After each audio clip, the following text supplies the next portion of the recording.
This is Christy Kirkland, and this slide is about emotional violence with a gender bias towards women in general. Emotional violence can take on many different forms, but one type I'm focusing on is emotional abuse. Emotional abuse is the type of abuse that uses words, actions, or behavior so powerful it diminishes a woman's self-worth, dignity, and independence.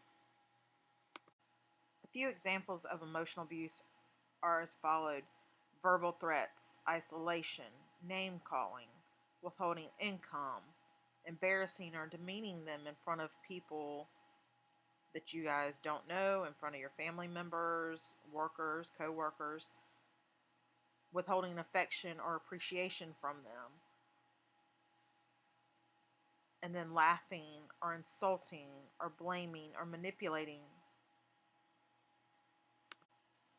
According to Banducci, Lejeune, Daughtry, and McPherson, in a 2017 journal, a prospective examination of the relations between emotional abuse and anxiety, children and women are the primary victims of emotional violence.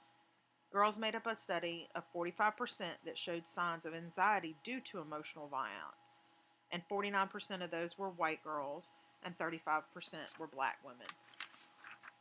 The girls studied were from the Washington, D.C. area, and they were from poverty level or low income class levels. These girls were from the community centers and the boys and girls clubs.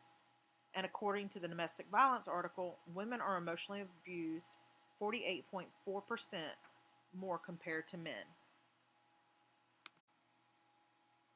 Some of the concerns associated with emotional violence in Townsend's, Powers, and Loxton's 2017 bullying among 18 to 23-year-old women was that young girls that experience bullying have been linked with poor health, mental illness, including depression, suicide ideation, and self-harm.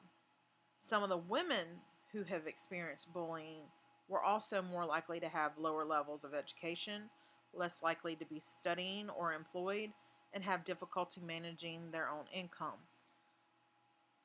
And a lot of the girls that go through emotional violence, they can also have growing or developmental issues on top of the self-worth and self-esteem issues, making them predisposed to disease and risks later on top of dropping out of college or high school, depending on their age, and unintended pregnancies and STIs.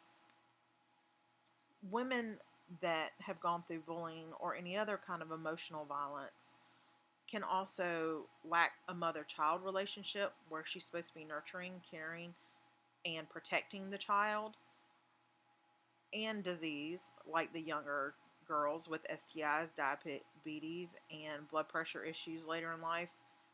It can also lead to obesity and eating disorders, mental illness like depression and anxiety and PTSD. Not having jobs or self-worth can lead to incarceration or just low-paying jobs because of the lack of education. Here's an image I felt depict the potential concerns we should have with emotional violence in women. Potential outcomes of emotional violence by Townsend, Powers, and Loxton from 2017 are anxiety, depression, obesity, mental illness, tobacco or alcohol use, and for older women or more mature women that's been going through emotional violence longer, sometimes they turn to illicit drugs. Both girls and women could end up having poor physical health, psychological distress. Women in general will end up having low self-esteem. Younger girls could end up having early parenthood and trust issues.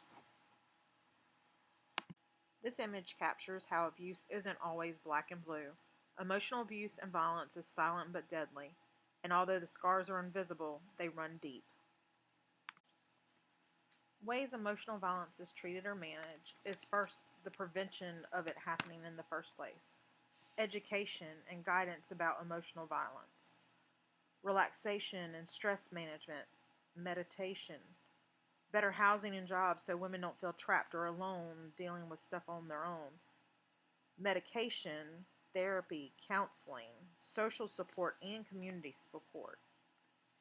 In Vanderdee's John Edge, Pemberton, and Kramer in 2007's A Preliminary Evaluation of the Managing Youth Trauma Effectively Program for Substance Abuse Women and Their Children, they also wrote that the core components of the treatment include education about trauma, parent management of behavioral problems, the relaxation and the stress management, such as yoga, effective expression and modulation, cognitive coping, processing the child's traumatic experience, and guiding the exposure to trauma reminders with coping and enhancing their safety.